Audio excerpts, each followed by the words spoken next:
Hey everyone, welcome to the show for Thursday. Hi. Here we go. Some weird stories. Let's go. And your first news story for today: PewDiePie has disabled comments on his YouTube channel. Whoa, that's kind of a weird story. The world's most popular YouTuber has had it up to here with your bullshit. You, specifically, Yeah, the viewer. So just about a week ago, PewDiePie published a video titled Goodbye Forever Comments.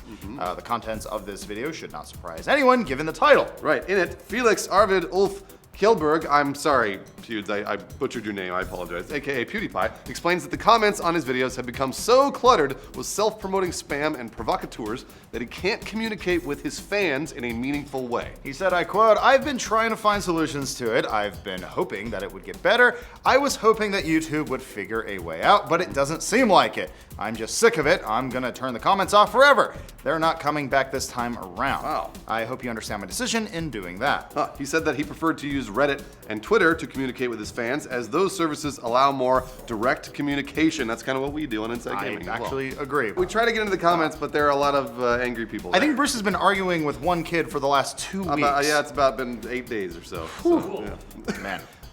He went on to say, "I just want to connect with you bros. That's all I care about. You bro support really means everything to me." Right. Interestingly, this video has about double the views of other videos put up in the same time frame. It's got about 7.3 million views compared to the 3 to 4 million that Pewds normally gets. And clearly, his decision mattered to a lot of people. And what's more interesting, his views have not noticeably dropped since disabling comments. Lawrence, do you think that that's going to have an effect over time, or what do you think?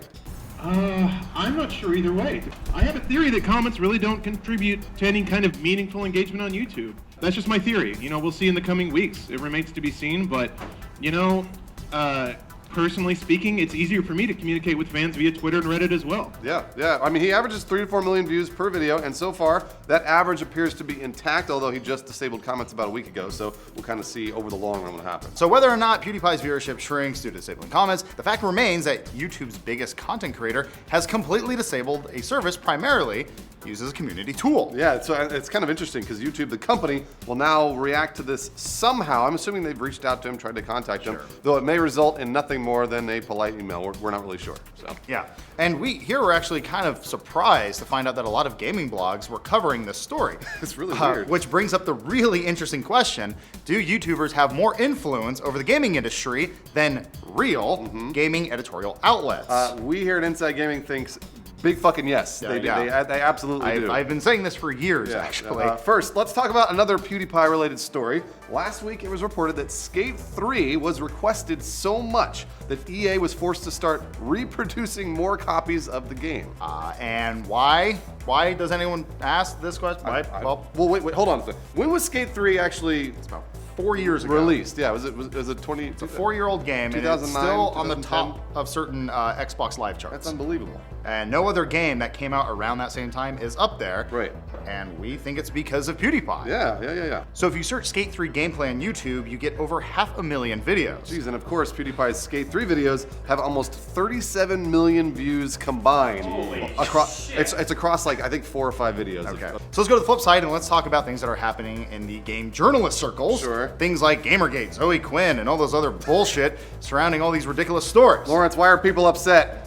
Oh my god. Trying to explain exactly why people are upset is a little difficult to do. Sure. The reasons they say they're upset is a little easier.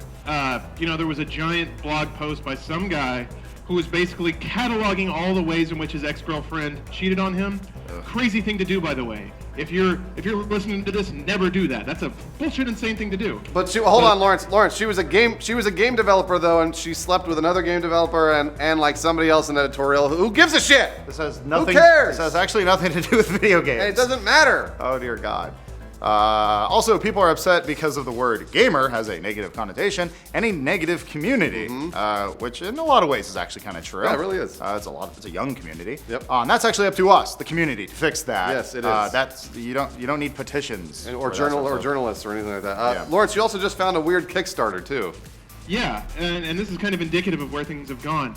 Somebody posted a Kickstarter with a $35,000 goal to hire a lawyer to look into something that was never a legal problem in the first place.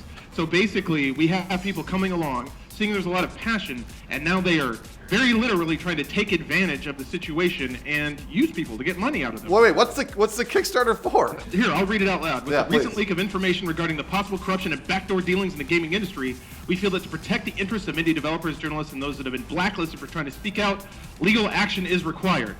It's not, by the way. So basically, they're just upset about payola. It sounds like they're upset about payola. Yeah, they're upset about like just handshake deals, tit for tat type stuff. None of that has anything to do with lawyers or civil action.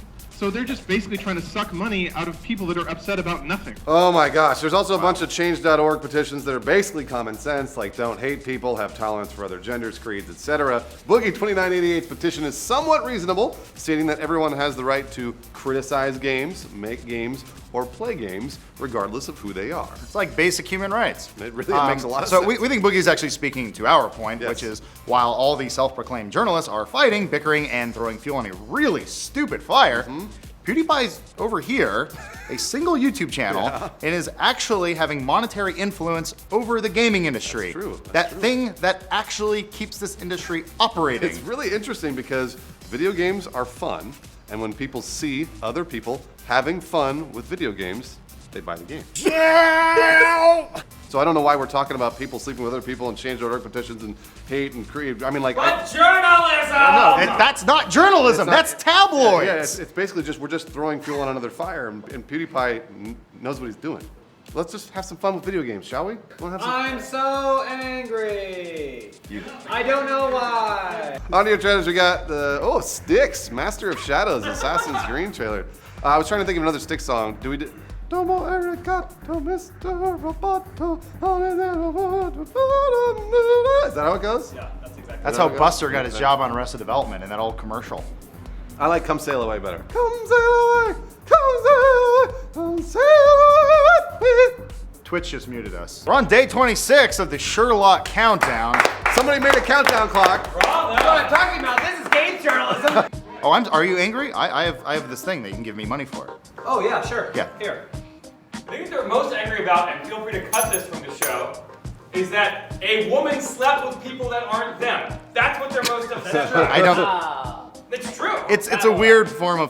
It's just stupid. It's so stupid. So dumb. Like, where the hell are I? Who cares? Video games are fun. Shut up. And meanwhile, they're like, yeah, that chick's getting. Video games. Just talk about video. Lawrence, can we just support me? Let's talk about video games, shall we? Yeah, do it, man. Doom. That's a fun video game. Hey everyone, welcome to the show for Monday. Hi. All right, it's Monday. Here we go. Destiny. Let's do it. Today on the show we're asking the question: will Destiny fail? Oh my gosh, I don't know. I'm not sure about that one. Happy Destiny's Eve, everybody! As we run Destiny over and over again to see if the servers are on yet, we ask the question: will this giant game from Activision fail? Well, if you want to believe the internet trolls, yes, it's going to be a colossal failure. But if you want to look at things a bit more realistically, big fucking no. Yeah. God, no. It can't fail. Destiny is the most pre-ordered new video game IP in history, according to a press release from Activision. And we have to trust them because they own the game. That's not completely surprising, actually. The game has enjoyed an incredible marketing budget so far. Very true, yeah. Additionally, a smooth public test allowed gamers to experience the game firsthand and experience the magic. Did you enjoy the magic, Lawrence? I experienced the magic. The fuck was that? And did you like it? What'd you I think? like the magic.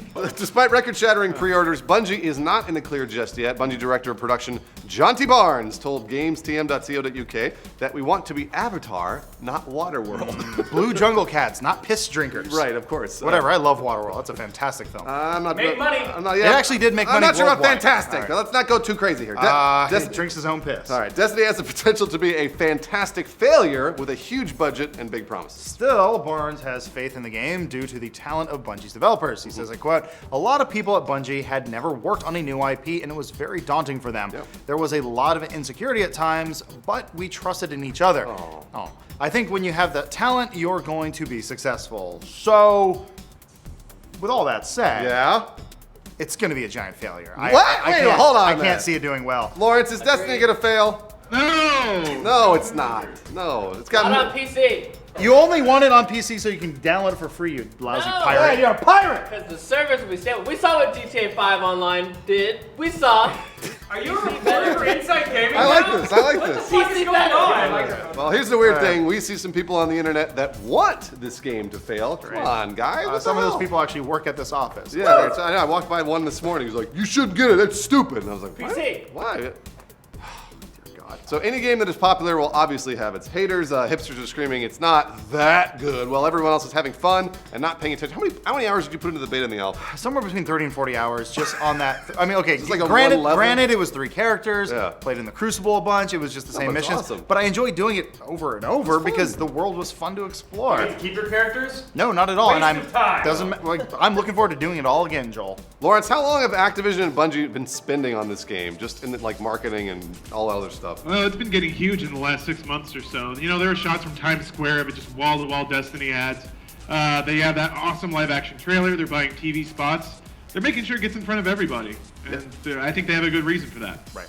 And at that point, when it's in everyone's face, then it becomes cool to hate it. I mean, a year ago, we were having trouble just trying to cover Destiny because no one knew what the hell it was. I remember that, yeah. Now, everyone knows what a freaking Moon Wizard is, and it's fantastic. I think that's fine. So honestly, it's okay to be excited about cool stuff, bros. It's okay. It's okay. Like your life, if it's cool, you can be excited about it. Nobody's gonna hate on you. We're not gonna hate on you.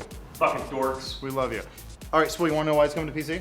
Why? Because when they started developing for PS4 and Xbox One, the consoles hadn't been revealed yet. How do you think they were developing for those? Boo! Boo! Xbox 360 and PlayStation. Architecture's totally different. Yeah, totally different. New consoles are more like PCs. What are you talking about? There is a console. What What are you talking about? PC.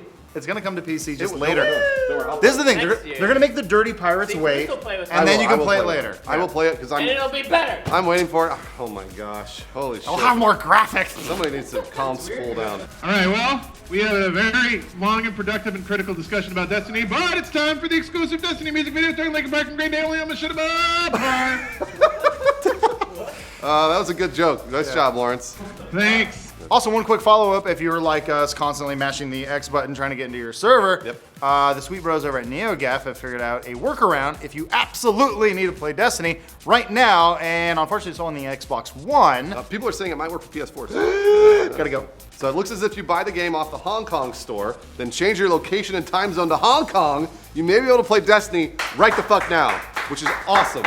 It's unconfirmed, but I have seen a lot of gaffers in that thread saying they're playing the game currently. Gaffers, don't they call them? They call them gaffers. That's so Yes. stupid. So we're flying out today. I brought my Vita and my PS4 so I can play Destiny in the hotel tonight. You're putting it. This is a 45-minute flight. You're bringing this on, right?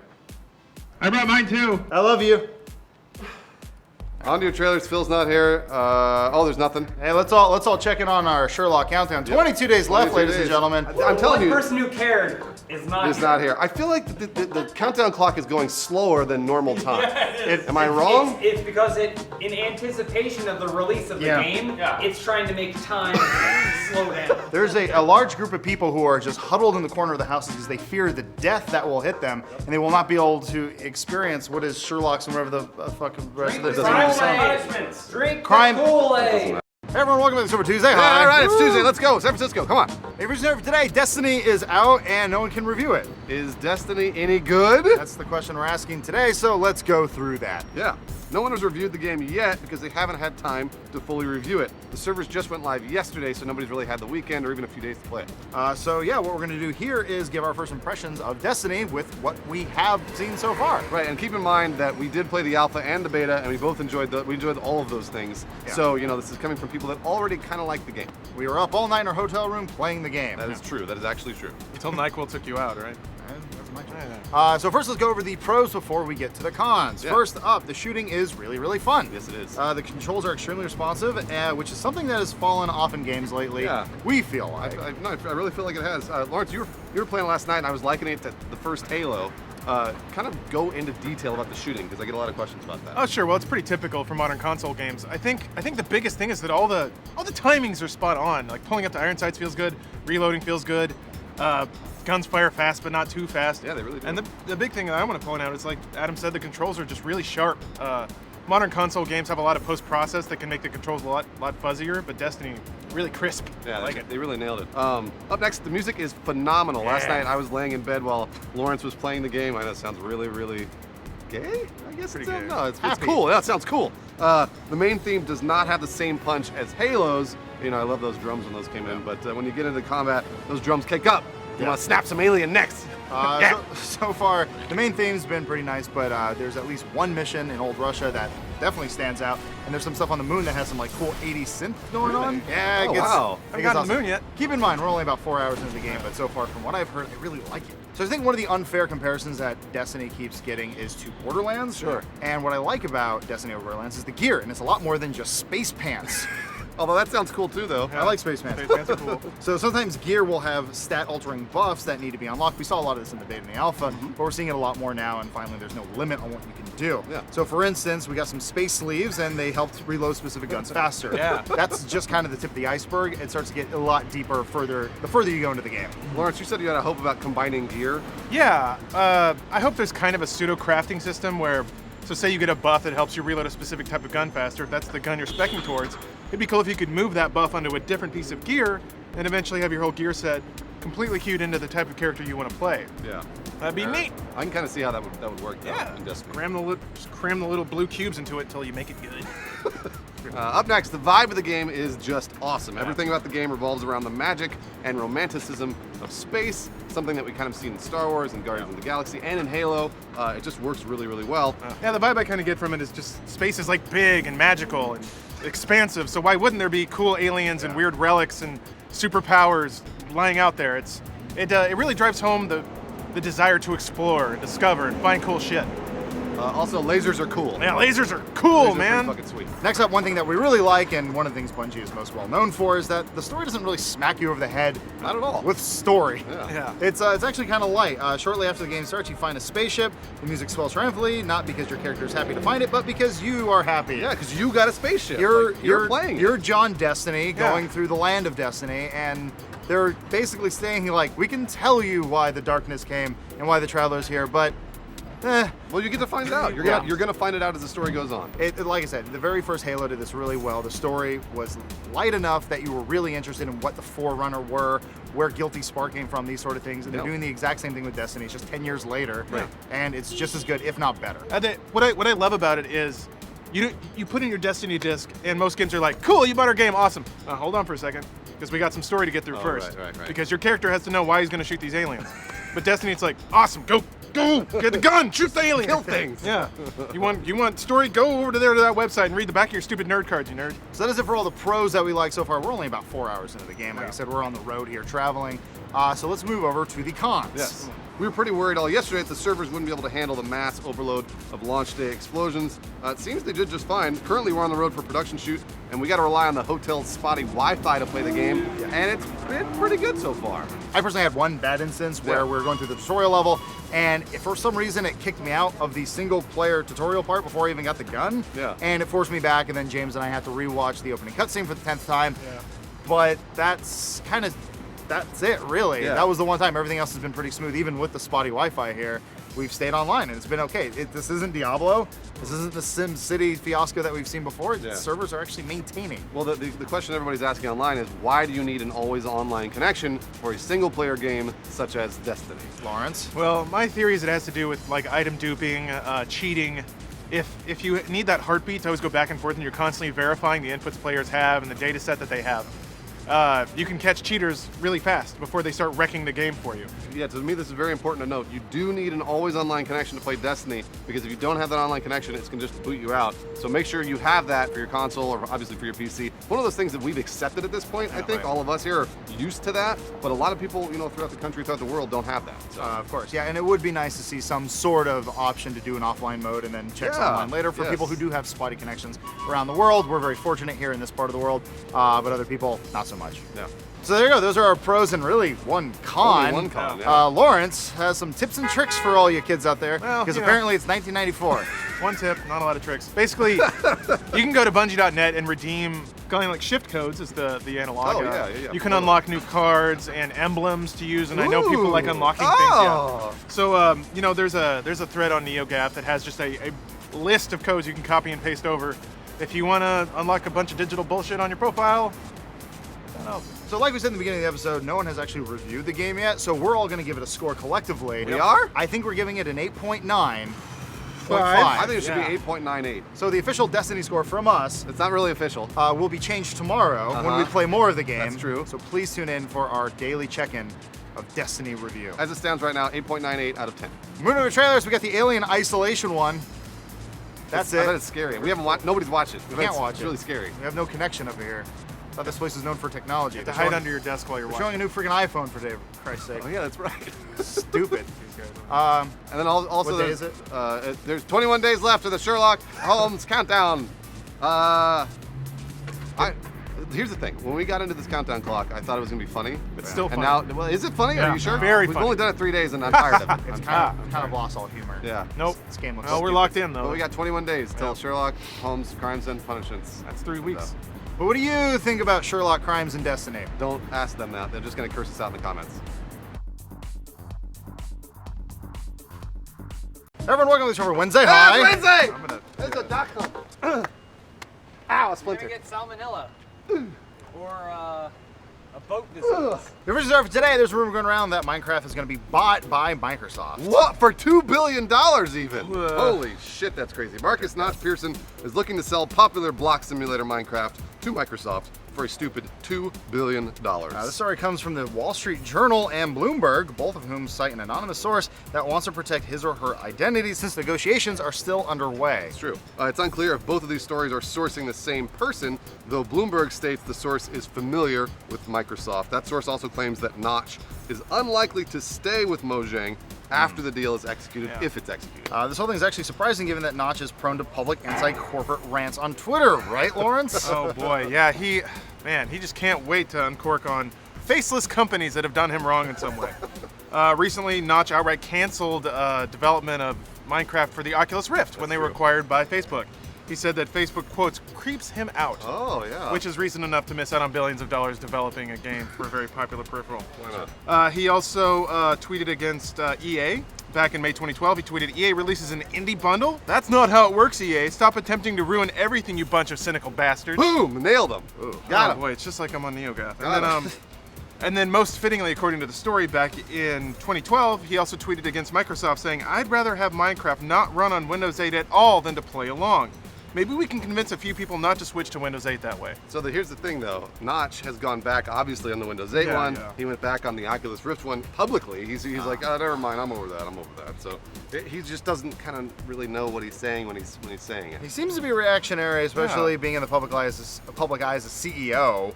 Should Yes. probably just maybe have a Twitter account that just goes out to nobody, like a Twitter simulator. Gets in fake his angry followers. bubble. Like, Yeah, yeah. Where Microsoft Windows 8? Okay, I'm ready for my check now. So this move also conflicts with direct statements from Notch concerning Mojang's indie status. So in a 2012 AMA on Reddit, Notch stated repeatedly that he wasn't interested in acquisitions by large, soulless companies. Well, maybe Microsoft has a soul. When asked about his long-term goals for Mojang, he responded that he wanted to stay indie, make fun games that we like playing. Sure. At the time, he even acknowledged that companies have approached him with acquisition offers, and he said no to all of them. I guess not, except for this one. Now, according to Bloomberg, Notch is actually the one who approached Microsoft looking to sell the property due to their positive work relationship over the last few years because Minecraft is on Xbox. Freaking weird. So Notch went to them. Okay. So the question here is, what caused Notch to change from an independent developer with a dislike of massive companies to approach one of the most massive companies in the world to sell his most successful indie game? Lawrence, what do you think? Oh boy.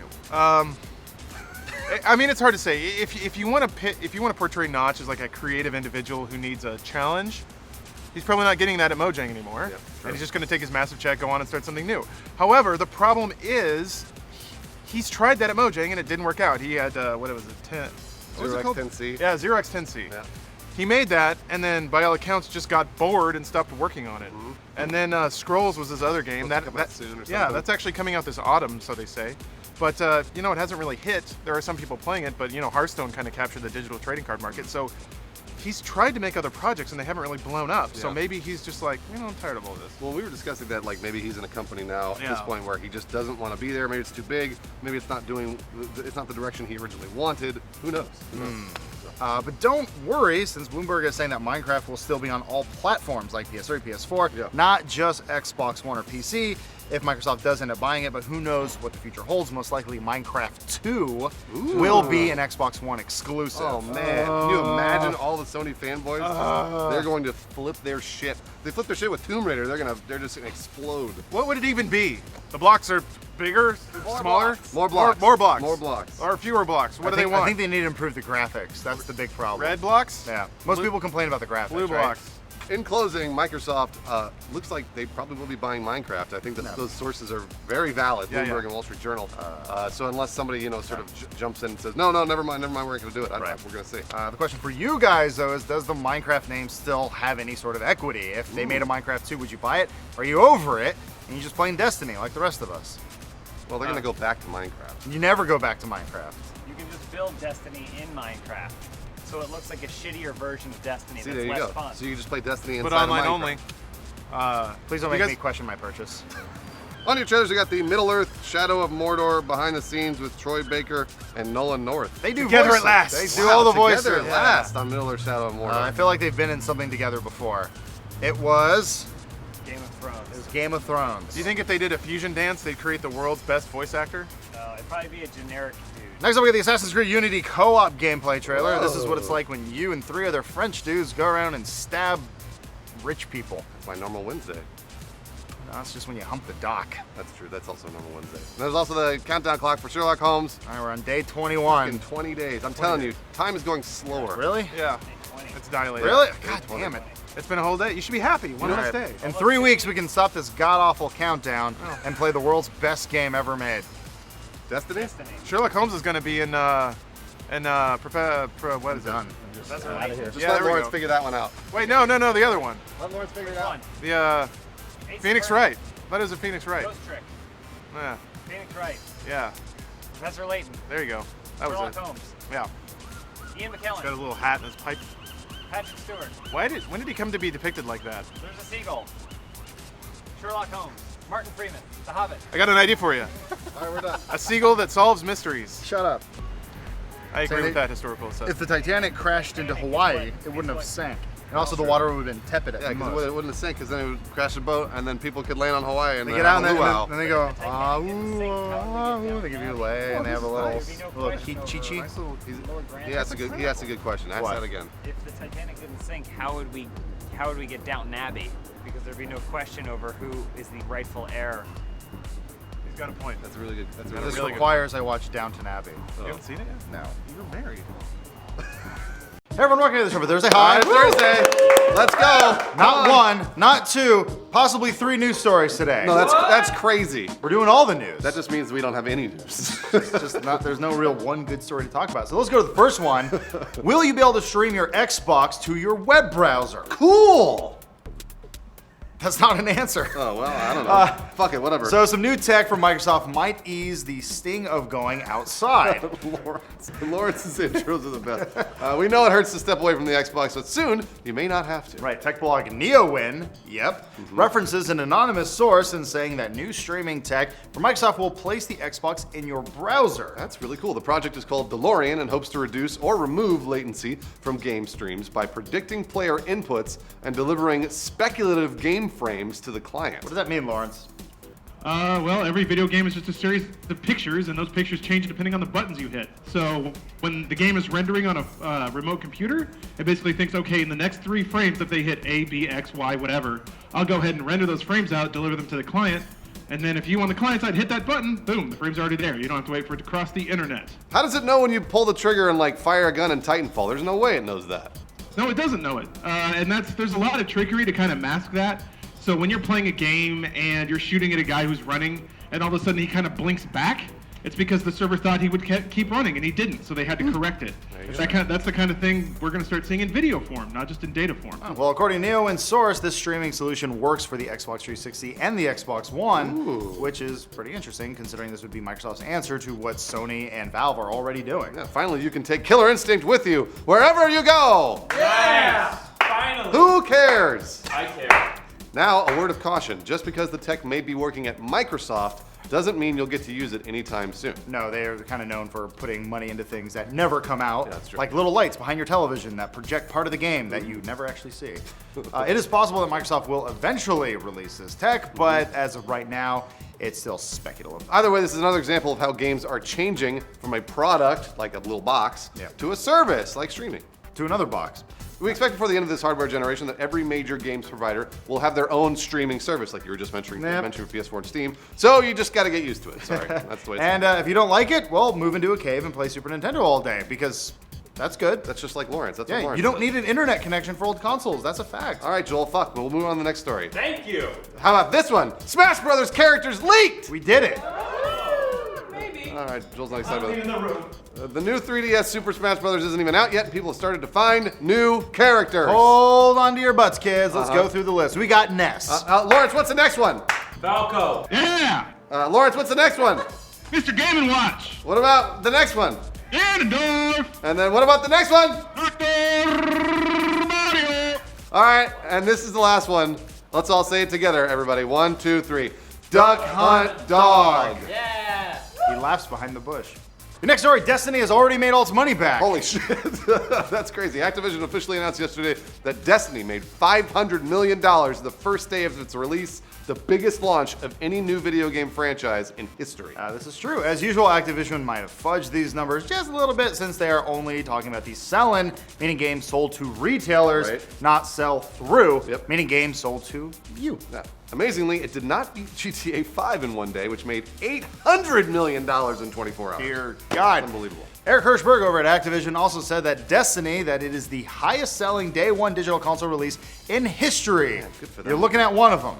Remember that Destiny's budget was $500 million, and that included marketing, packaging, infrastructure support, royalties, other costs. They made their money back in one day. We did it. One day. Wait, we didn't do it. They did it. Well, we helped them.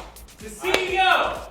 He's the CEO. Thanks, Joel. Also, it made back its development budget, probably not its advertising budget, I assume, right? So the headline was that it was $500 million just on marketing, but then Bungie said, no, there's no way. Yeah, they said there was marketing, packaging, infrastructure, royalties, and Pizza parties. Mostly pizza parties, pizza parties. ice cream socials. So there you go. Those are your 3 news stories for today to make up for the one we couldn't find. On to your trailers, we got The Crew, Everybody Drives Social trailer. Everybody drive social. I thought it was Everybody Drives Social. Everybody drives social. Drive. Driving social. Everybody's driving For the social. Resident Evil, and then that's the next one, Resident Evil Revelations 2 first trailer. What is this? Is there a new Resident Evil game? No, it's the old one, Resident Evil 2. No, this is Revelation. Who cares? Oh my gosh, there's one last trailer. Bill's pick. Ding, ding, ding, ding, ding, ding. You're not allowed to make the noise. It's Crime and Punishment Sherlock Holmes, the location trailer. They knew we were doing a Showing you the one location you can go to pick up this horrible game. They knew we were doing a stupid countdown, so they released another trailer. Oh, God damn it. 19 days left. Only 19 days? You notice that as soon as we started doing the countdown, Phil's only been present for like a couple of them. What are you gonna buy, Phil, for the release of Sherlock Holmes? Sherlock It's Holmes. like you only have 19 shopping days left until Sherlock I got Holmes one of those releases. retarded Sherlock hats, you know, the ones with the things that like here and they like Are you this. gonna get What a the deer stalker. Deer Are stalker. you gonna get the Best Buy pre-order unlock or the GameStop pre-order? Why stop at one? Why not get both? Why not buy Just both? different plaid sweaters. How much is this game, Phil? Look, everyone, I'm Sherlock Holmes. Is it $60? Fuck you. Hey, everyone, welcome to Super Friday. Hi. Here we go.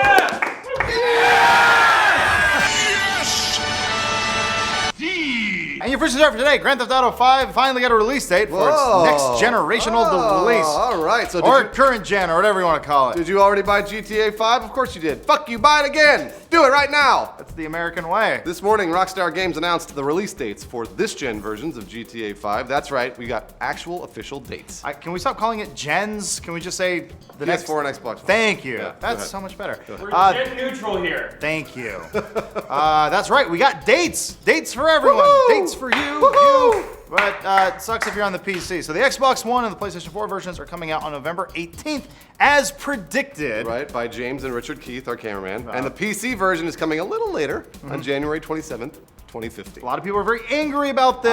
I am very angry about this. The question is, why is the PC version coming later, Lawrence? Well, we can only speculate. You know, we're not Rockstar Games, despite how it seems. The positive spin is that maybe they're just spending some extra time to make the PC version a little special. Oh. Because you're special and they love you Oh. and want to give you a good product. Isn't that nice? Yeah. I think the actual reason is they're pulling a Ubisoft. They're staggering release dates.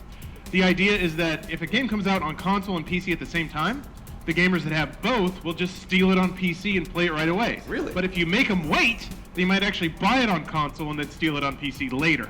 So that way they can squeeze an extra sale or two out of the whole arrangement. That makes a lot of sense. Sure, sure. And once again, just to be clear, we're not saying everyone who owns a PC is stealing the games. That's Well, just no. spool.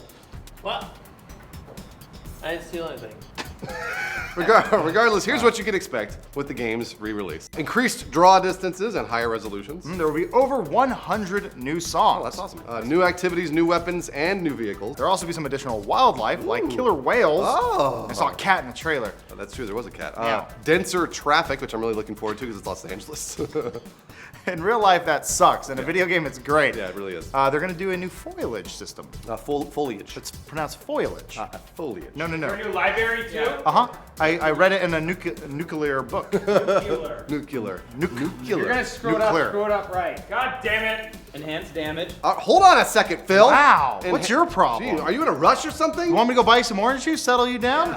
Enhanced damage and weather effects. Whatever that means. That's And cool. online play will now have up to 30 players as opposed to the 16-player limit. Oh. Which is fantastic. So they've almost doubled it. They doubled it. No, almost. They doubled it. 32 would be. I've done math before, and they doubled it. So those that played the game on last gen, I know you hate that, I'm sorry, will get some bonus content too, provided you finish the prologue mission. Interesting. You'll get the rare versions of classic vehicles from the yes. GTA series. Oh, that's cool. Faster, more maneuverable blimp. That's what we've all been asking for. There will be new activities, including photography, shooting ranges, activities, new weapons, and many, many more things. Lawrence, what happens when you pre-order the game? Oh, you get up to $1 million between GTA 5 and GTA Online to spend on whatever you want. What? Yeah, the phrasing that's a little weird. Does that mean it's like half and half, or do you just get a lump sum and you can throw it wherever you want? How much does a half and half usually cost? All right, whether you play it on Xbox 360 or PlayStation 3, your GTA Online character will actually transfer to any new gen platform. Right, that's on the Xbox One, PlayStation 4, and PC. That's fantastic. Here's our question, though. Is it a one-time transfer? If you transfer to PS4, can you then transfer again to PC later and go back and forth? Say maybe you have a PC at work, you have a PS4 at home, Right. and you want to fool around on the side when the boss isn't looking. What? I actually don't think, I think it's gonna be a one-time transfer. You'll be able to transfer it over once, and then it stays on that one platform. I imagine that is right. It's the MMO model. Either way, we are very, very happy to see Rockstar drop an official date on us. Let's hope they stick to it. Yep, I'm hoping so. Everyone's been apparently wanting a delay. All right, now, For some strange reason. now, this is the time that everybody's been waiting for. Let us revisit the Inside Gaming bet. I stated that if someone could predict the release date of GTA 5 on Xbox One, PS4, and PC, I would give them $30.75. Right. Interestingly, Rockstar threw us a curveball, separated the release dates, which nobody predicted. Nobody predicted this. Well, lots of people, including James and our cameraman Richard, said Yes. November 18th correctly, True. but they were only apparently 2/3 correct. Would that count in Vegas? Yes. This isn't No! Yes, it would. I would absolutely not count in Vegas. You get $20. Vegas is better at establishing rules. Yeah. You know what? To his credit, he's right. Okay. Vegas is much better at establishing rules. I'm sorry. Apology accepted. Okay. I apologize. So our question for you, how wrong is Bruce? I am not absolutely giving not wrong! They didn't separate the release dates! You're really wrong. You win, Bruce. Take my money. Thanks. That's not how it works. All right, on your trailers, we got the Grand Theft Auto 5, a picket fence, and a dog named Skip. You've pretty much seen all the B-roll here already in the story before, so enjoy more of it. That's the new trailer. Get to the countdown clock. Oh, shut the fuck up. Go ahead, take it. Moving over to day 18 of Sherlock Crimes and Punishment. Day 18. When does this game? When does the game come out? When does? Day 18. Seriously, when does it come out? 18 days. November 18th. Somebody do the math for me. September 30th? Damn it, we'll be back by then. Fuck. Just to be 100% clear and transparent, the Sherlock developers, whoever, gave us no money for Not at this. all. We just love it. No, we hate We it. don't love it. I hate it. Love it. We do this for Phil because he's dying or something, or someone keeps taking his orange juice. I forget. James, are you really upset about this? No, I don't give a shit. I didn't even know until people started tweeting me about it. I didn't know about it either. And then you walked in and started shouting. I did not! You started shouting at me! That's not true. That is absolutely true! I was here. I did not start shouting. I believe it was, hey, I think we're covering GTA today. He goes, okay! That's not Okay, settle down. People came in and had to pull them out of the room. I was like, ah! Foaming at the mouth. Bruce is like the cop with the baton being like, stop defending yourself, stop defending yourself. And then at one point he asked me if I wanted this and held up $30 and burned it. Everyone, welcome to the show for Monday. Hi. There we go. Let's go. Come on. And your first news story today, we're asking the question, is Microsoft killing Minecraft? Uh-oh, that deal was real we reported on last week. Yeah. Boy, are you guys gonna hate us after today's episode. Stay tuned to find out how.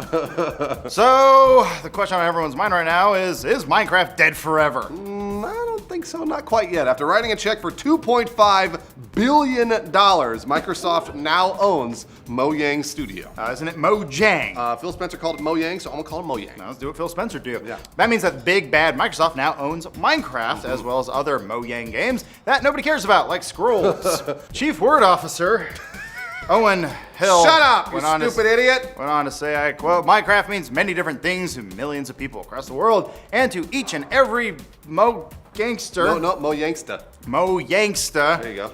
We feel that this is the best way for everyone, you guys included, to benefit.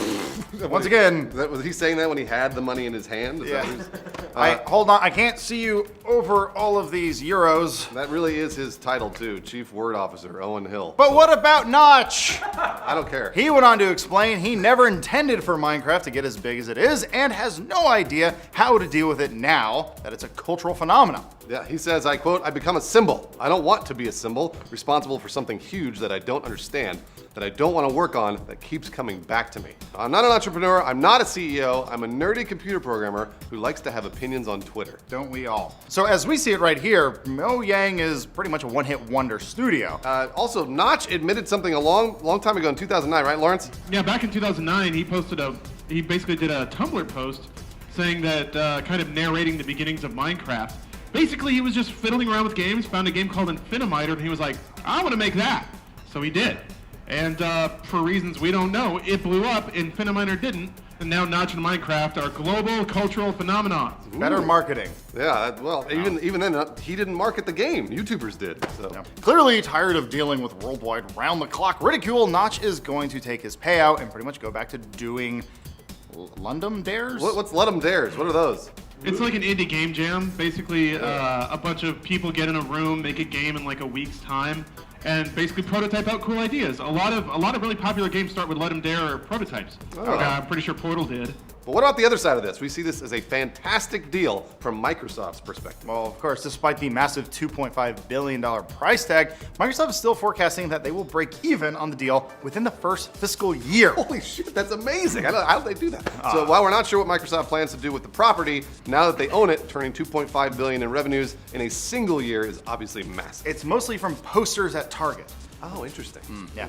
Phil Spencer, whether you like it or not, is pretty much on a roll. Yeah, he He's really trying is. to win back all those guys that they scared away earlier with the Xbox and the NFL and the footballs. But the real question here is, what do we think? Lawrence, what do we think? We think it's a good move. We don't see the future of Minecraft changing too much in the short term. Basically, it's tempting to think that Microsoft would just yank Minecraft off of any service they don't own because it's on iOS and PlayStation. That doesn't really make sense. It's already making a lot of money there. Why would Microsoft deprive themselves of revenue just for spite? Yeah, exactly. Dumb. What it comes down to is Microsoft has the money and the infrastructure to make Minecraft even bigger than it is. Yep.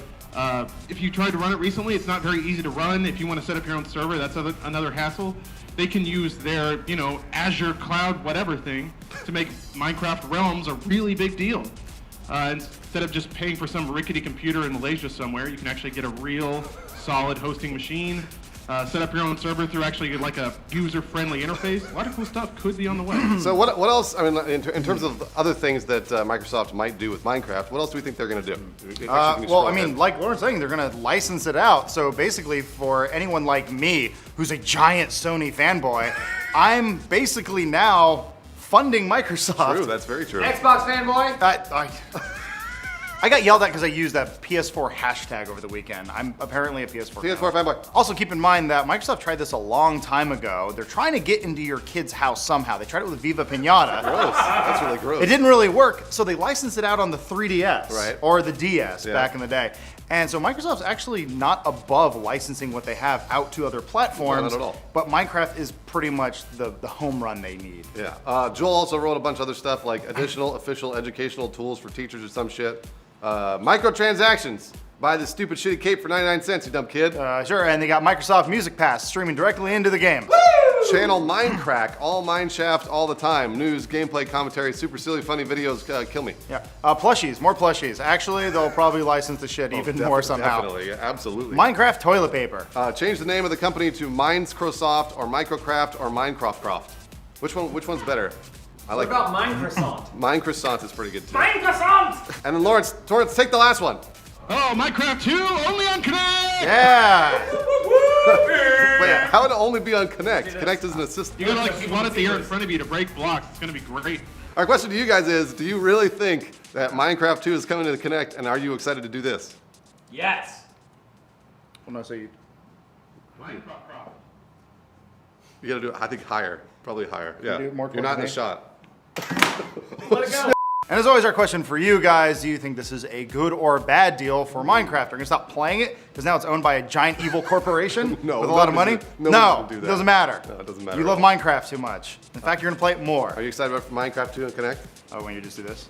This would be fun. It's like this. Xbox on. See, it doesn't work, so now I'm a Sony fanboy. On to your trailers, we got the Making of the Borderlands, the pre-sequel, the good, the bad, the terrible, and the claptrap.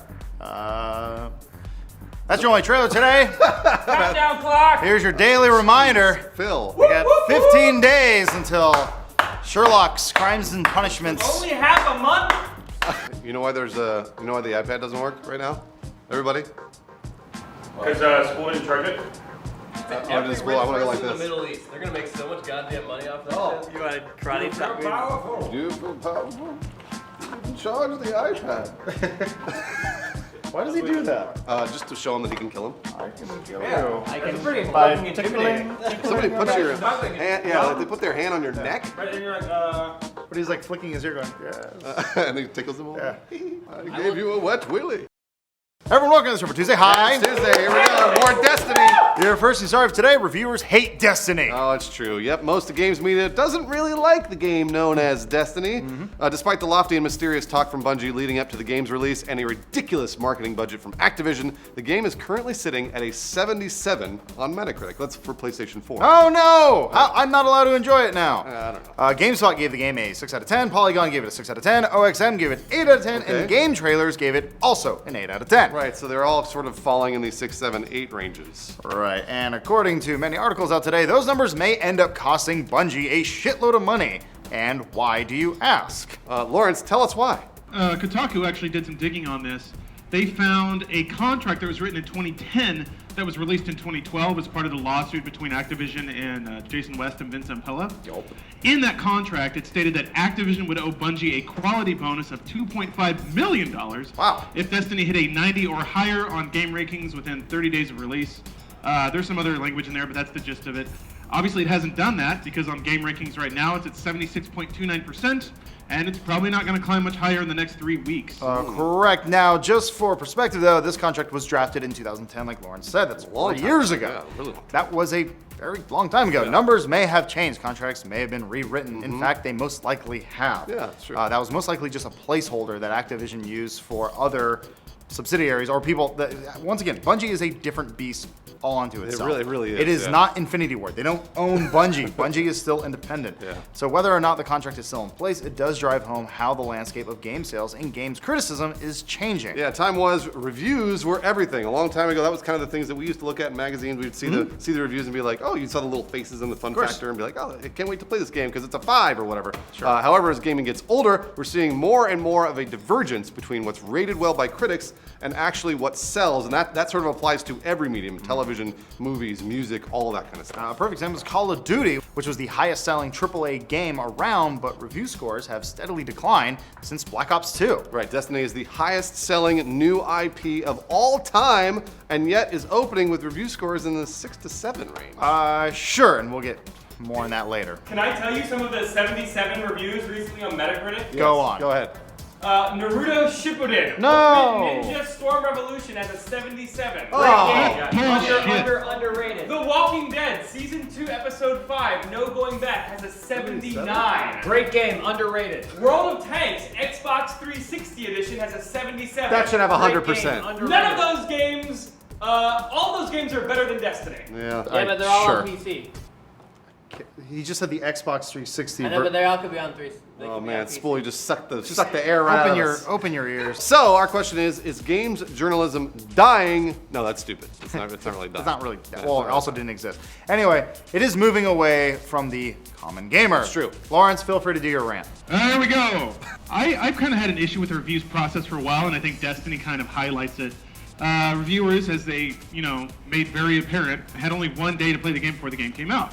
And what that creates is an atmosphere of urgency, because if you're doing written, you have to get your shit up as quickly as possible. So imagine you're the reviewer, and you're having to just binge on Destiny, not because you want to, but because you have to. Right. And then when you're playing that way, suddenly every new mission is just an annoyance to the end of the game, where you can see the credit roll and be like, okay, now I can write this stupid thing and get on with my life. Yep. So it just puts them in a different mindset. And I feel like the job of a reviewer is to put themselves in the mindset of the player, not themselves. True. And a lot of reviewers don't have the ability to do that. And furthermore, don't even consider that. They just play it, they have a bad time, they write the review, like, this is how I feel.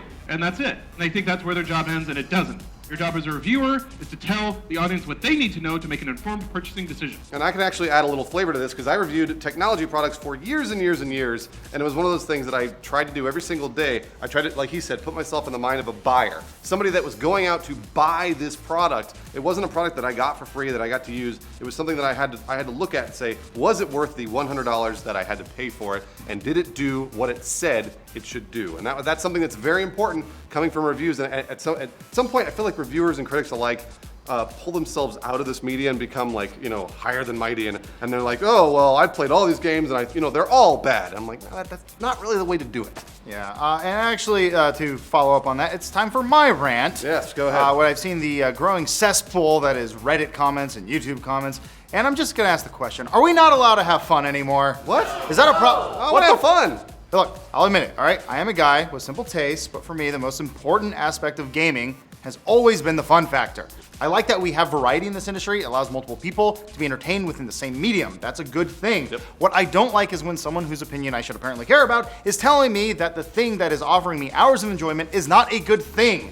Then the collective echo chamber, that is the internet, tells me the same thing ad nauseum. I get it. You don't like video games, plural. You probably like a video game, something like Dark Souls or Gone Home or whatever. Go keep playing that. So please keep your opinion to yourself and shut the fuck up. Yes. I guess the point I'm trying to get here, though, is that, hey, we all got opinions. True. It's important that those opinions are your own, though, not what someone told you what to think. Very, very important. It's gotten very easy over the last decade or so to rely on like-minded groups like Reddit, YouTube, anywhere, really, to formulate some opinion for you. That's dumb.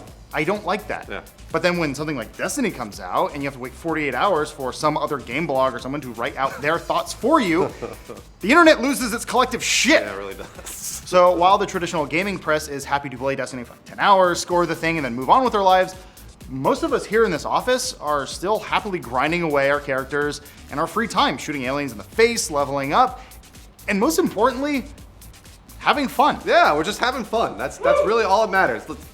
Can we just have some fun? You're not having the right kind of fun. It could be different fun. It should be fun in a different game. You're doing it wrong. You're not having the right kind of fun. There's no such thing as the right kind of fun. You don't get it. My mom paid for that game with her own money. No, she didn't. She was hooking. That's her money. Well, All right. it's Big Ted's. So what are the question is, what are we giving Destiny? 43 out of 10. Yep, that should actually raise the Metacritic score. Maybe And they'll give them the $2.5 million. Bungie will get that $2.5 million so that they could feed their starving families. Either way, we like Destiny here. I'll give this episode a 4 out of 5. Aw, That's pretty good. thanks, Sessler. On to your trailers, you got the Assassin's Creed Unity co-op gameplay trailer. Nice. Phil, here's what Phil wrote. Wouldn't be a week if there wasn't some kind of Assassin's Creed trailer. That's absolutely true. Clever. I'm not even going to say this anymore because I don't want to do it. Marketing team's main goal is to have a meeting every single day and ask the internet if they've been forgotten. Oh, man. And when the internet says no, they say good. Here's another trailer. There's this thing again. We The got- Sherlock Holmes countdown close. This is my. Don't be excited for this. We're on day 14 more days. We got 14 days left for a countdown of the Crimes and Punishment Sherlock Holmes, the video game. Yes. That is 2 more weeks to play Bad Blood DLC for Watch Dogs. Oh my gosh, why would you ever do this to yourself? Welcome to the life of Phil, just whatever. This is like a torture. This is I'm not playing Destiny. I'm saving it for Sherlock Holmes. Wait, hold on. It's like saving it for marriage. Yeah, are you? So you're gonna play it? Holmes is popping my cherry. I'm not a fan. What happened? Not a fan. I don't know. Felicia Gay. Looked up Chloe Dykstra's boobs. Was that Felicia Day that just walked by? Yeah, I'm actually pretty sure. Was it really? Felicia Day's on the show. Felicia Day. Apparently she walked in. There she is. Yeah. I think that really does look like her. Oh, she's walking into traffic. Let me look. No, that's not her. That's It is Solomon's her. hair. It really does look like her. It's a girl with red hair. It's gotta be Felicia Here's the Day. thing. We should go back to the outtakes because we'll be able to see her walk by in the camera, watching. and we'll do a zoom in and find out whether or not that was. Does that actually- girl look attainable? Feet away from inside gaming. She doesn't care. Everyone get this for Wednesday. Hi! Oh, Wednesday! Oh, what am I gonna do on Wednesday? Fire. Fart day. It's fart day. And versus Serve today, we're talking about who influences the gaming industry, YouTubers or traditional press. According to a survey run by GDC Next organizers, developers find YouTube personalities are actually more reliable and more influential than traditional gaming press. We did it. The survey polled over 300 game industry professionals who rated how influential they felt various kinds of coverage to be. Traditional press actually ranked last at 14.5%, behind being featured on digital storefronts like Steam or Xbox Live, which was 36.6%, or being featured by a YouTube personality, which was 24.8%. Right. And also there was community engagement, like forum interaction, that kind of thing, and that was at 15.6%. Again, above traditional press, which ranked very, very last. So not only do developers find YouTubers more influential, but they trust their gaming opinions more as well. 55.8% of respondents picked YouTubers as more trusted for their insights on games, while traditional press only grabbed 44.2%. All right, here's the thing. We aren't knocking games journalism for being corrupt or lazy or whatever. We really don't have a horse in that race. It's actually more about the fact that IG has been preaching for a while what this survey confirms. Video games coverage is changing whether everyone likes it or not. Well, I like to think that everyone does like it. Except for people who run blogs. Do we like that? They're mad. And the change is actually mostly fueled by technology. In the past, the internet was pretty much shit. Yeah. You couldn't look at anything. It was just everything looked worse than a GIF running at like 2 frames a second. You couldn't stream videos, so you had to rely on blog posts and screenshots to figure out if a game would be worth your time or not. That's pretty much what you did all day, right, Lawrence? Oh, sure. I remember back in the day when I first got dial-up, I was like, I am so excited for Mega Man X4. So I went to GameSpot and downloaded a trailer for it. It took all day. I had to restart it like 3 times. And when I finally got it, it was like this postage stamp sized QuickTime video. Yep. The worst thing in the world. Didn't show me anything. That game wasn't that good either. That was during a time when reading about games actually made sense because you needed someone to go somewhere and describe it for you. Otherwise, you were looking at basically a little pixel. Movie ad. Now the day a game comes out, and often way before that, you can hop on Twitch and see the game played live. You can see it on YouTube. You can see it on any other video platform. That's what they're called, video games. So we have to watch a video about them. Right, and fans are figuring out that they don't have to read a 2,000-word manifesto to find out if they like a game or not. Lawrence, what do they do instead? Well, they find a YouTube personality that aligns with their interests. If you like shooters, you'll find a YouTuber that plays a lot of shooters. If you like RPGs, find a YouTuber that plays RPGs. Essentially, that guy becomes your barometer. You're like, okay, we like the same games. If he likes this game or she likes this game, then I'll probably like it too.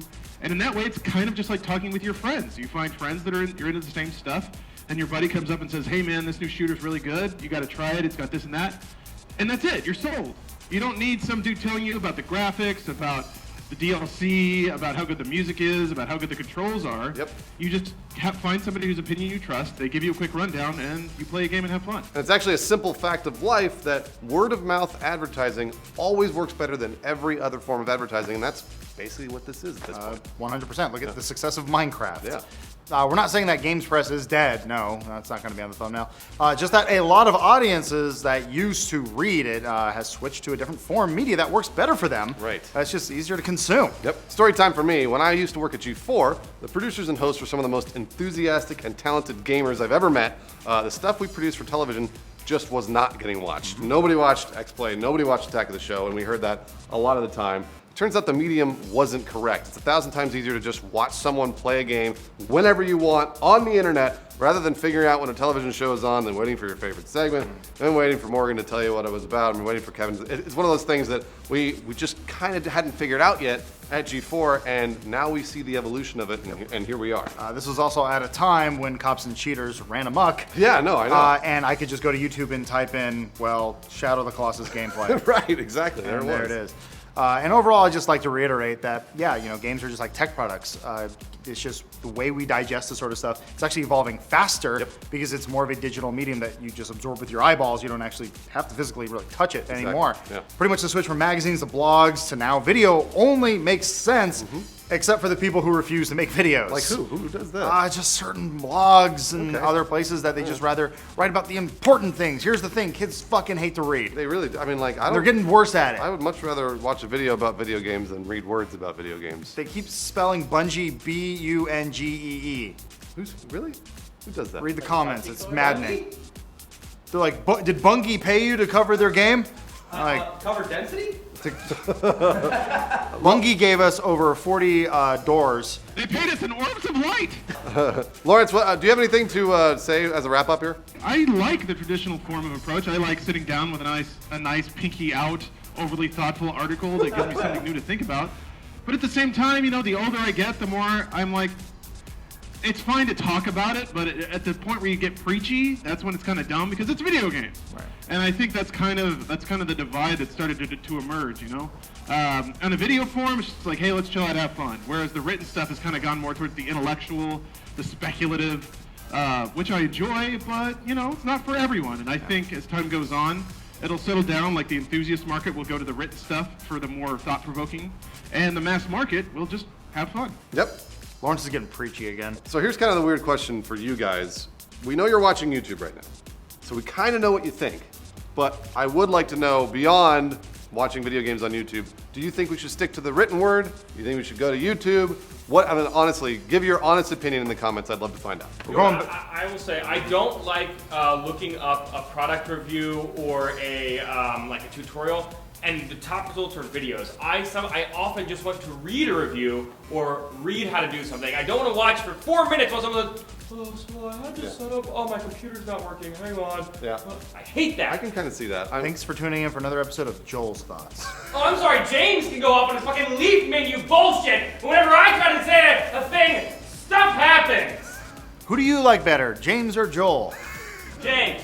Joel, that's not even. On your trailers, we got The Evil Within, the TGS 2014 trailer. TGS, the best TV station? Is that what it is? Is it scary? Is it a game show happening in Tokyo, or is it Channel 32? Is the trailer scary, Phil? No, not really. Not really, okay. The game looks interesting. That's true, it does. Next up, we got The Crew, truly driving social. The game. What's cool about this trailer, Phil? Kind of talks about the features of the game. Yes. Like what? Interesting. Crewing up with your crew. There goes the crew right there. Take it down. Whoa! That guy's sponsored. By Hertz. And Finsky. You know who else? You know who else? Hertz sponsored? Donuts. O.J. Simpson, and he murdered his wife. Allegedly. Up next, the Alien Isolation Survivor Mode trailer. It's a new mode in the game. Thank you. Isn't the whole game surviving? Yeah. That's what I thought. Oh, it is. Okay, so it's not a new mode, it's just the game. They could have just said gameplay. And finally. Hold on a second. Oh. I wanted to talk more about that trailer. Slow your load. Phil has a sneer on his face every time he talks. I would say with the Crew trailer, he goes this. Like that. I go Alien Isolation, he goes. All right, go to get to your stupid countdown. 13 days left. Welcome back to the part of the show where we count down to Crimes and Punishment, Sherlock Holmes. I think I'm gonna bring in something for everybody that day. Less than 2 weeks, everyone. It's not a copy of Sherlock Holmes Crimes and Punishment. Can you seduce an animal? Yeah. Yeah, absolutely. Yeah. I don't think you can seduce an animal. If you can get an animal hard, then that's seduction. I think that the problem is Do whatever needs to be done to get the animal interested in sex. Yeah. Is putting on my balls. Yes. Well, what do? You just put it on your balls and you just walk around the house? And then if the dog just happens to get interested and licks it, Oh, there's a I'm dog not involved. forcing the dog to lick my balls. I put bird seed on my penis and go to the park. Hey everyone, welcome to the show for Thursday. Hi, Thursday. All right, that's a weird story. And today on the show we're asking the question, do graphics matter? No. What- No. All right, hold on a second. Jeez. No. So with TGS going on, we're seeing fancy new trailers for big games coming out in 2015. Woohoo! 3 big trailers were revealed at the show: Metal Gear Solid 5, The Phantom Pain, Silent Hills, and Final Fantasy 15, and they all look drop dead good. They really do. Yeah, they really do. It seems as though games are finally stepping into this gen and showing us what our fancy new plastic boxes can do. Thanks, Plastic Box. Some of these games are showing cinematics that are representations like Silent Hills, but they won't look like the actual video game, most likely. That still remains to be seen. Though Final Fantasy 15 could be a game, could be in-engine stuff. We're still not really sure. It could look like that Deep Down demo we saw last year. Possibly, and then the game does look good, Right. but maybe not as good. To Hideo Kojima's credit, he did do a stage demo showing off the open world and jungle section of Phantom Pain, and thankfully, the game actually looks fun to play, though that new cutscene with the overly sexualized woman who doesn't talk, Quiet, has some of us questioning what is actually real or not. Do you wanna, perfect. Are you saying you want to have sex with Quiet? Is that what you're saying? Maybe, but you can't have sex with that which is not real. If she doesn't say no, then is it still weird to masturbate to a video game character? No. Yes. So these games, yes, look awesome, but that causes us to ask a question, the age-old question, in fact, will they play awesome? Lawrence, what do you think? I think there's a correlation there, but not really. You know, fancy graphics are fun for a little bit. Like when you start playing a game, you're really looking around and staring at everything, but the best games kind of get you into a sort of zone where you stop paying attention to how it looks. You know, if you sit down at a Pac-Man cabinet or something, you'd be like, oh, this looks like shit. But after about 5 minutes, you really get into it because it's a good game. It's a well-designed game. So if you're playing a good game, you kind of stop looking at it after a while. You just kind of get in the zone and vibe out. So, no. Lawrence convinced me. Graphics don't matter Hey, we anymore. did it! All right. Well, let's go down the list of examples. Yeah. Minecraft, one of the most rudimentary looking games ever played, just sold to Microsoft for $2.5 billion, and it was not for the graphics. Jeez, just for perspective, Destiny has grossed $325 million since its release, and it's one hell of a pretty game, actually. But how much of the general public bought the game because it looked pretty? Now, I would argue a little differently there. I think people saw trailers and went, oh my gosh, it looks amazing, bought the game, and then they realized it played well too. People like Ricky.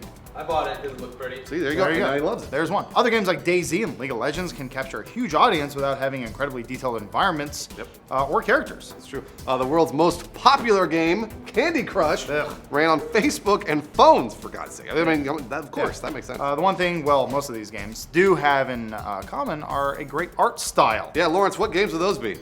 Basically, we're saying that a game can look good without being technically impressive. So games like Journey or Just Dance or Geometry Wars, they may not have like all the polygons and all the shaders and boob physics and I stuff. need boob but, physics! I was thinking about boobs. Anyway, keep in mind though, DayZ still looks bad unless you crank up that motion blur. Then it looks real. No, it doesn't look really It good. looks real. Gaming history is filled with examples of games that had technically impressive graphics, but weren't long remembered due to boring gameplay. James, why don't you take this one? I was gonna say Space Ace, Well, that's one of them. but Heavy Rain Yeah, fucking sucks. Not a game. All right, there is one thing that graphics are good for, and that's building hype for a game. Correct. Before our games launch, all we have to go on is something visual, like a trailer or two. Yeah, that's all we get. It's also a great way for developers to show off new technology, as well as how much work they've put into a game. It's work. I mean, it is It's definitely, work. it's absolutely work. There are a few cases though, like the original Killzone 2 premiere trailer, Yeah. where it was said to be gameplay, but then they said, no, just kidding, it's a target render. The game did look close to that. Sure, they got it close. But there are some smoke and mirrors going on. Yeah. And I can personally admit that the first thing I noticed with the Final Fantasy 15 trailer was, holy shit, that sexually androgynous man looks fucking good when he stretches It all out did like look that. really good. But that doesn't make a fun game. So once the game comes out, we are then able to judge something as an entire package. graphics, gameplay, story, etc. So graphics do matter, but I don't think they're as important as everybody says they are. But a question for you, the general audience, do they actually matter to you? Do you go out and purchase a game because it looks pretty? And do you just say, fuck the gameplay, my eyes are just sweating balls? Lawrence, what's the last game you bought that you bought because of graphics? Battle Arena Toshinden. I'll kill you. What is that?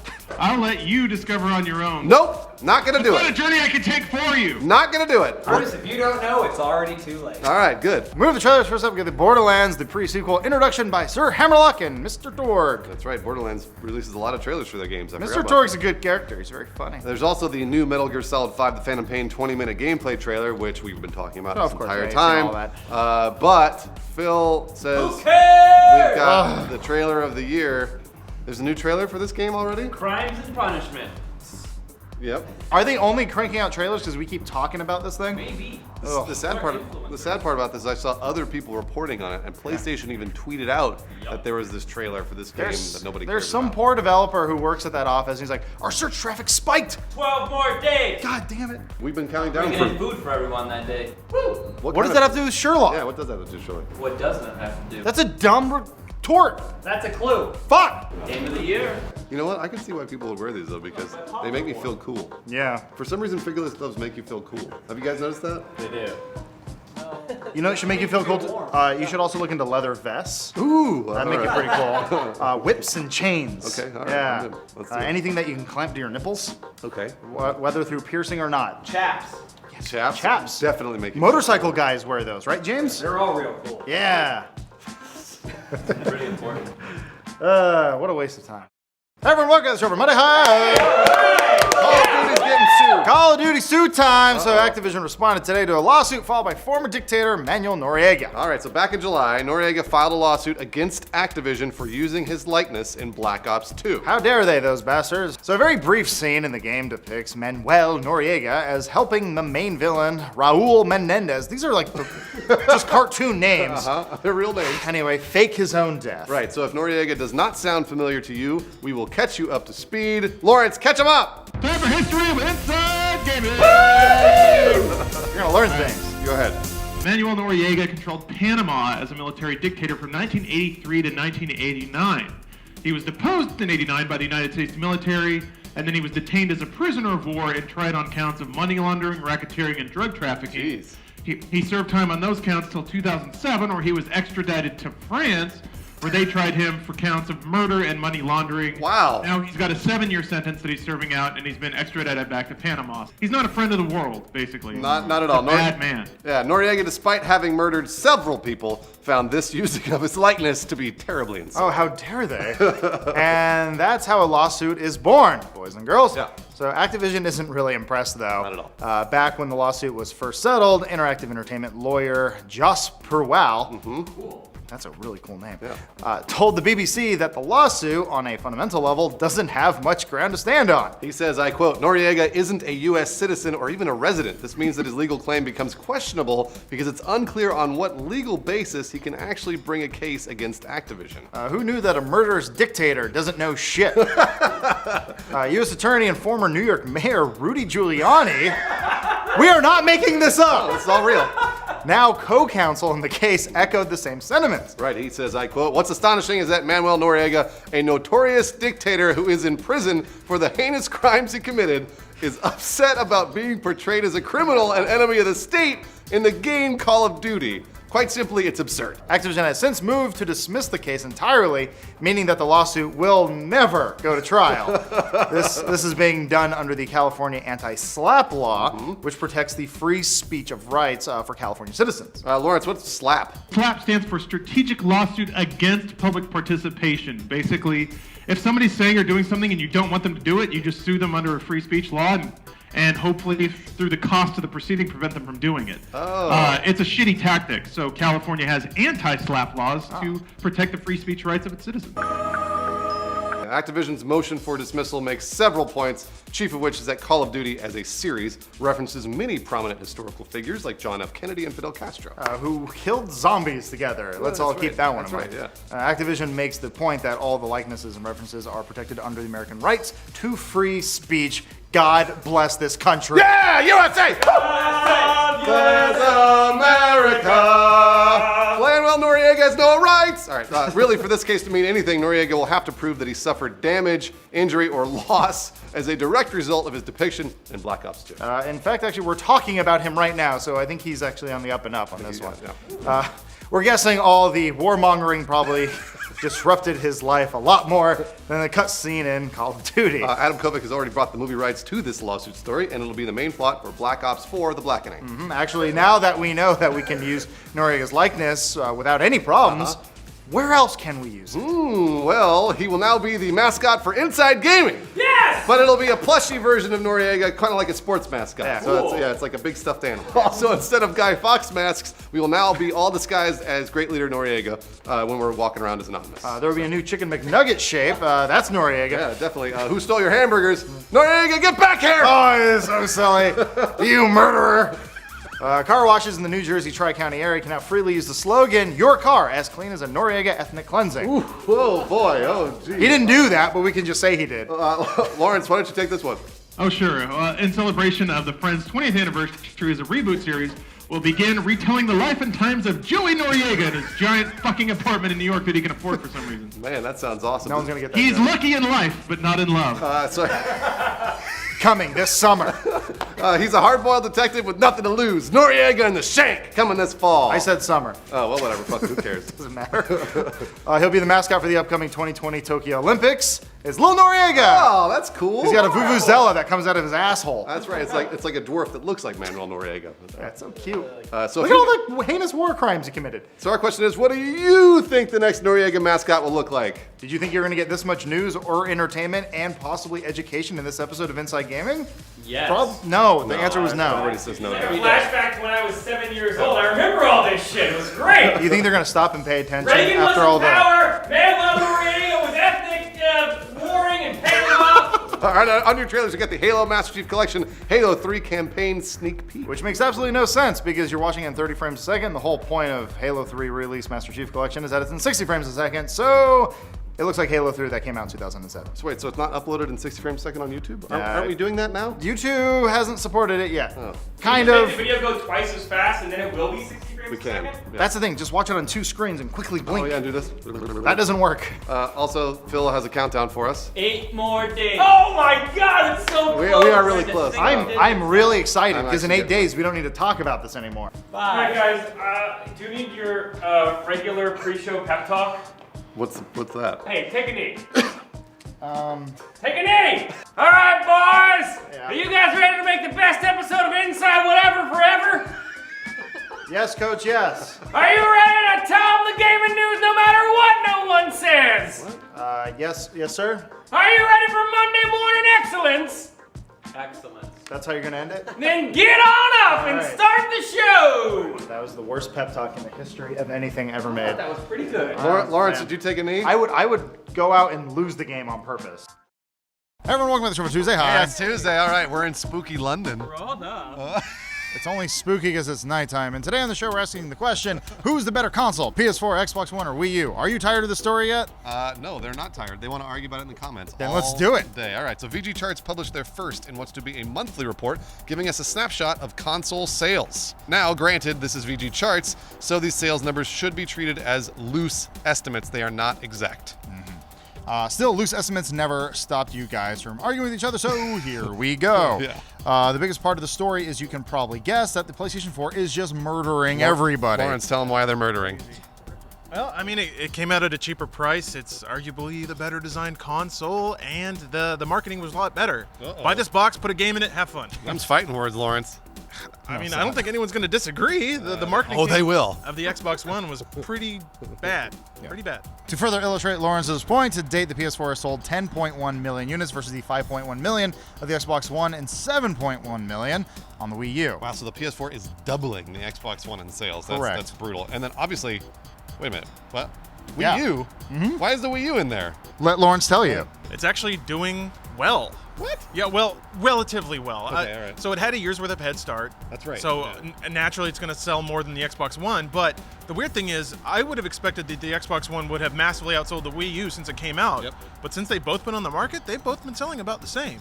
And actually, the Wii U has climbed ahead of the Xbox One in monthly sales since Mario Kart 8 came out. So in the 3 months following that game's release, it actually sold better than the Xbox One. So did it actually top the Xbox One and then stay ahead of it? Well, no. It's dipped back a little bit below since then, but they're about tied. Like it's a question of a couple tens of thousands, and this is worldwide sales. So yeah, they're basically tied. It's crazy. So as always, we're doing our monthly check-in on how much more the PS4 is killing every other console out there. But the lesson to take away from this is that software is king. Because Mario Kart 8 is selling actual units of a console, and it's the same with Super Smash. When that comes out, that's going to sell tons of units for Wii U, and that's probably going to end up overtaking the Xbox One then, right? Yeah, it's just weird to think about the landscape of game dev because you would think with more Wii U's on the market there'd be more third-party developers for it. But from their perspective, they kind of see PS4 and Xbox One as one thing, which combined is way bigger than the Wii U. So it's not a big surprise that people aren't bothering there. Also keep in mind that in the beginning of all this thing, Microsoft was focusing on television, which obviously was a bad gamble, and they've been spending about a year backtracking, trying to get people back focused on gaming. Yep. And so it seems to be working for them. Master Chief Collection is probably going to move a lot of units. I think Destiny was the first shot in the arm for anyone to buy either console, and we're going to see a lot of people getting stuff for the holiday season. But right now... Oh yeah, GTA, definitely. But right now, keep in mind that Microsoft doesn't have any one-killer app similar to Mario Kart or Smash Brothers. What about Sunset Overdrive? Like 4 people will buy it. Oh yeah, Halo 5. Halo 5. That'll be the one. Yeah. On to your trailers. We got the Borderlands, the pre-sequel Nisha walkthrough. She has a name now. That is correct. And That's it's it. Nisha. Yep. cares? She was Moving sure. up next, we got the WWE 2K15 gameplay trailer. Whoa! James is excited about this. This is one. where oiled men with steroid-induced muscles hold on to each other for dear life as the drama of their life commences in front of a bunch of preteen adolescents. And We're in England. Mention Lord Steven Regal. no, No. absolutely not. I will mention one other person though. The reason we are in London Yes. currently, it's not for Eurogamer Expo. No. It's not for our fans. God, not no. because of the Kickstarter. Nope. 7 days until Sherlock's Holmes's Crimes and Punishments. We're actually here for the launch. Remember that episode of Star Trek where Data was Sherlock Holmes and Moriarty got sentient and left the holodeck, and then he was like, I don't want to die? Remember that? Yeah, that's why we came out here. Yeah. For that episode. I'm pretty sure the game is probably going to have an arc just like that. So, look it up if you want to. It's going to be just like that, but more boring. All right, we're done. Hey everyone, welcome to the show for Friday. Hi. Today we're asking the question, is Lord of the Rings Shadow of Mordor any good? Well, there have been a lot of reviews that have just come out today and yesterday. According to Metacritic, it's actually got an 85 on the PlayStation 4. Okay. It's pretty good. Yeah, not too bad. Joystick gave the game a 5 out of 5. Wow, a perfect score? Yeah, IGN gave it a 9.3 out of 10. EGM gave it an 8.5, and Destructoid surprisingly gave it a 6 out of 10. Bringing up the question, is this game worth playing? So, the question is, what do we think? Because we've actually played the game. First, before we find out what we think, we're going to throw to Joel for Celebrimbor chat. Come on in, Joel. Celebrimbor was the only grandchild of Fëanor who created the Silmarils. He forged all the rings of power in Nargothrond. Hold on. I mean, You're reciting this. You don't have to read it off the script. You have it memorized. I've read the Silmarillion like 5 times. How? How? That's a good question. Because it's fucking great. I got like Did he do the whole thing? Basically. Wow. And actually, collectively, out of the 3 of us, Lawrence is the one who's actually played the game, so we're asking Lawrence, is it actually fun? It is fun. Wow. I mean, it depends what you want out of a game. The thing that I really like about it is the gameplay complexity is mechanic based. So it's not play the story mission, run through this scripted sequence, and then you're done. It actually finds ways to combine game systems in an interesting way to force you to play in a different way. So, for example, I had to what do they call it? Impress myself upon a goblin war chief or whatever. What do you mean impress yourself? Like do the goblin hand, like yeah. You jump up on his back, stick your finger in his ear, and then you take control of his mind. Oh. So I had to do that, but the war chief I was trying to fight was too powerful, so instead I just killed him, impressed myself on his lieutenant. Gotcha. Then when he died, that dude got promoted, and I fulfilled my objective. So the kind of goblin hierarchy lets you play in some interesting ways if you try to think around your objective instead of just running straight down a hallway. When I saw the I approve. E3 gameplay, I was actually really interested because it looked like a completely different game, something else that I'd never played before, which I thought it was just going to be a beat 'em up, and it looked way better. Most surprisingly to me, I just remember this game getting announced, I feel like only a couple months ago, and it's already coming out and it's getting rave reviews, which is kind of becoming more of the norm, I believe, in this industry, where they're just not showing us like BioShock 5 years before the game comes out, and then we're waiting in development hell. Instead, they're saying, here's the game, you can play it, now it's out. Is this kind of just where the industry is going, Lawrence? It's a lot easier to market a game when you don't have to make people wait for 5 years. So yes, I think so. It's a lot easier to control the marketing message over 6 months than over 5 years. And my final question is for all the Lord of the Rings fans, just because this is an actual Tolkien lore, is this a game worth playing? Yes, it doesn't matter if it's Tolkien lore or not, because even though I fucking love Tolkien lore, it's all made up bullshit anyway. Who cares as long as the game is fun? And this game is super fun. How dare you? James and I also played it at E3. It's amazing. I loved it. I cannot wait. Even if it weren't Lord of the Rings lore, it would still be a super fun game. That's just the icing on the cake. And what would the show be without a comparison to another game? We've been told that the game is like Assassin's Creed with Batman, so why the hell not? We wrote it's like Batman with Assassin's Creed. Same difference. Funny joke. Okay. It's all the same. So actually, kind of an interesting point that I was reading about with the reviews for Shadow of Mordor. The reviews were better than Destiny. Of course. So well, not of course. I'm very surprised by that actually. Does that mean this game is better than Destiny? If you want to take it on a scoring level, yes. But also, I mean, to compare the two games is kind of silly. I agree. One's essentially an MMO. One's a single-player focus, open-world game. So sure, it's better. I'm interested in it, but I've always said this before. I like games because they offer variety. Sure. This is a very different game from Destiny. I mean, go ahead and make the comparison. Sure. Go Shadows of Mordor. I think it comes down to reviewing templates. People are used to reviewing certain genres of games by their peers. And Destiny's not really a game that has any peer, so it confused a lot of people and they don't know how to judge it. If you judge it by MMO standards, it doesn't have a lot of content, and that's what people dinged it for. If you judge it by shooter standards, it actually has a shitload of content, which is how people should have judged it. Yep. Shadow of Mordor is a very easy game to judge. It's a third-person open-world action-adventure game. Those metrics are very easily established, and therefore it's easy to compare, so it's easy to give it a high score. But what about the multiplayer, Lawrence? There isn't any! Fuck! I mean, how many people cared about Assassin's Creed multiplayer, even though it was really fucking good, and now it's being out of the game and no one gives a shit. That's true. That's a good point. So in conclusion, The X-Files was a wonderful serialized drama that was ended before its time. We hope for a reboot series at some point in the near future. I heard they're making a third movie. Twin Peaks. Really? That's what I heard. Let it go. Just let it go. This is why we came to England. X-Files. Can't we just say that? Hey, hold on. We're Running not out of done tape. yet. On Yeah. your trailers. Hey, it's a Middle-earth Shadow of Mordor trailer. We did it. Everything you need to know. Here we go. And finally, the reason why we're here in lovely London. We came to London in the first Crimes and Punishment, Sherlock Holmes, the launch trailer. Oh my gosh, we're so close. Down to 4 more We days. are so close. Till the eventual game of the year, Shadows of Mordor, comes out. I think we can safely say that this will be perfectly reviewed. The game has never been perfectly reviewed across all outlets. All media. All media. Perpetuity. Roger Siskel gave it a 10 out of 10. No game is perfect, except for Crimes and And then his Punishment, jaw fell Sherlock off. Holmes. Oh, come on. Fuck me. We're filming all this trash? All this wombish or whatever? Womble up the rubbish. What is that thing? Big tidy up. Whatever. .org. This episode's brought to you by The Big Tidy Up. Coming this October, Womble Up the Rubbish. Join in, keep Britain Tidy's biggest whatever. Help the furry anteater womble up the rubbish. He picks a bit of trash, he gets another trash.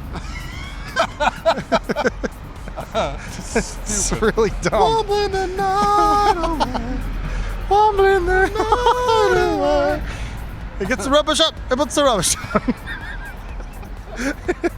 I wonder if all of England is embarrassed of Chumbawamba. Because I would be. I look at the ChumbaCon 2012. 2012, well yeah. Not 2014. Just 3 guys sitting around a card table. Oh, yeah. Yeah, remember Chumbawamba? No. No. Hey everybody, welcome back to the show for Tuesday! All right. Your first news story for today is the Xbox One making a comeback? Until now, the Xbox One has been getting a paddling from every console on the market. That's true. The PlayStation 4 has outsold it 2-1, and even the Wii U now has more units on the However, thanks to 2 big sales surges for the big black console, we might be seeing the Xboxes. What'd you think I was gonna say? Nothing. We're talking about consoles. Console. We might be seeing the Xbox's fortunes turning around. That's right. First, the Xbox One overtook the PlayStation 4 in weekly sales in the UK last week. Whoa. Yeah, that's pretty good. This news comes from MCV UK, and an anonymous retail source who claims that Xbox One sales have surged 155% Wow. week on week. Is the anonymous retail store the Windows store? The Windows 10 store. Lawrence, what happened? Why did this happen? There are two big factors at play here. First of all, it's the release of FIFA 15, which normally goes to Sony, but Microsoft has been promoting the hell out of it, tying their brand to FIFA as much as they can, in commercials, billboards, that kind of thing. And then, arguably way more important than that, a 20-pound price cut. Ooh! Oh, that's right. They dropped the price too. That's good. It's a promotional thing. It's not permanent, though. Oh yeah. Wow. There it is. I can officially save one of these when I buy an Xbox One. So Europe is typically locked down by PlayStation, so this is extremely surprising. Sony's console sales also climbed 80% week over week, not as much as the Xbox One, but still both of them went up because of FIFA. It's always important to remember in these situations, everyone's making money. That is It's good. a money race That's a good. where you have skis and you're sliding down a tower of money. Oh, that sounds awesome. Yeah. Just one more number for you. Sales of FIFA 15 accounted for 80% of all video game sales in the UK. Hold on. What the fuck happened to Sherlock Holmes? Oh yeah, I that's thought they loved that Let's shit. just Getting a 78 right now. That'll be next week. That'll be next week. next week. Yeah. Yeah. It takes a little It'll bit be for Sherlock to catch up. 120% of all games sold. Yeah. On to the second bit of Xbox hope. The Xbox One is now on sale in China. Woo! Yeah, We did it. As far as I know, Lawrence, this is the only console available in China officially, correct? Yeah, officially. I mean, there's a ton of knockoffs. People find ways around the ban by like hybridizing game consoles with DVD players and weird stuff. Yeah. But yes, this is the first for real official first-party console available on sale in China. Following a nearly 2-decade ban on console sales in China, Microsoft is the first this-gen console to land on the Szechuan shores. Is that how we say it? It's Szechuan Szechuan shores. Szechuan Shores? Okay. Szechuan shores. A9VG reports the Xbox One has sold 100,000 units, which is a very lot for one day of being sold in China. We don't know if this is sell-in, meaning sell to the retail stores, or sell-through, meaning sell to the consumers, but we are guessing it's sell-in since it's just been one day since the console launched. And odds are retailers haven't reported sell-through numbers yet. Yeah. This is an extremely strong start for a market that is clearly hungry for video games. Yeah, that's true. Now, Sony hasn't launched in China yet, so we don't have numbers for comparison for the PS4, but We expect that when the PS4 does launch there, we'll have an equally large sales number. really, that'd be really interesting to find out, actually, if they have the same sort of sell-in units as PS4. Still moving first is powerful, as evidenced by the fact that there are still more Wii U's sold than Xboxes. Over a year ago, we predicted on this very show that Xbox One would eventually overtake the PS4 in sales, but it would take them 1 to 2 years. And now, honestly, as it stands now, it's not looking good for our prediction because PS4 is nearly doubling the sales of the Xbox One. And now that the Wii U is finally moving units, Microsoft is going to have to pull out all the stops in order to turn this thing around. Just goes to show you can't trust us when we say anything. That's an excellent point. I mean, Lawrence, I'm kind of interested. What do you think Xbox has to do to actually, because they have to not only turn around the bell curve, but then start selling like 10 million units in a year or something like that, PS4? I don't know how they're going to do it. I think they would need a hardware redesign. They need to remarket the whole thing. Basically, they'd have to start over. They have to reboot public perception of the box. It's too big, it's too expensive, it does too much crap. The PS4, the marketing was focused, the hardware is focused. It's just a simple black box that plays video games. And when somebody wants to play video games, that's what they're looking for. So they'd have to have an Xbox One Mini, they'd have to call it something new, they'd have to charge way less for it and remarket it basically. And they're starting to do that with the Xbox One, but it's hard to roll back. It's easier just to start fresh. So I'm curious, you bought the PS4 at launch. Yeah. Why did you buy PS4 and not Xbox? It's cheaper. There you go. Yeah, I mean, at this point now they're the same price though. So, and actually a lot of people I've noticed here in the office have started buying Xbox Ones instead of PS4s. Yeah. So, I don't know. We'll see what happens for Microsoft. What they really need to do is give away more of these. Do they give them to you? Yeah. Is that fake money? Yeah, fake phony money that you can only spend in weird island nations. Putting women on money? Ridiculous! On to your trailers, we got the Shadow of Mordor. Just one shadow. Shadow of Mordor. You play as said shadow. The launch trailer. Jake Shadow. There's actually the Machinima Wingman app on the Xbox One has got a ton of content on this game, and it's actually ready to go. So that when you buy the game, you can play the app right next to it, and then find out how to beat Mordor. I was gonna say, hold on, aren't a lot of the names in that game like made up? Made up randomly on the fly. So are you gonna be like, Machinima, help me get past Glorgberg Montgomery, and I go, no, I don't have Glorberg Montgomery. I have Thomas the Chain Gang Tank Engine. I'll have them look into it. All right, and again, the most important part of the show. This is it, guys. No new releases this week. No new games. That's it. No new games. Sorry, guys. Hold on. Wait, Phil's getting something. I brought in candy for everyone. I thought you were gonna grab a fuking copy of Sherlock Holmes. This is not focused at all. Why did you bring in candy? Why didn't you just bring in your copy of the game? And a Lego head for Crimes and Punishment, Sherlock Holmes. Because I'm gonna. This doesn't make any fucking sense. My mystery. God, Holmes! You have to Someone's solve it. taken his head clean off This doesn't make any sense and at filled all. it with candy and Buy a painted him Sherlock yellow. head next time and put candy in They it. don't sell those. Just like Sherlock used to wear. Did you think he was gonna walk over there and grab a copy of the game so we could? Yeah, build no, it I up? thought he had something You even Sherlock have it yet? related. I'm downloading it. Down. I don't want a physical. I don't box want copy. this. Guys, now that Sherlock I is don't out, want it. what are we gonna count down to? I found a clue. Fucking stupid. All right, we're done. Thank you for the candy, Phil.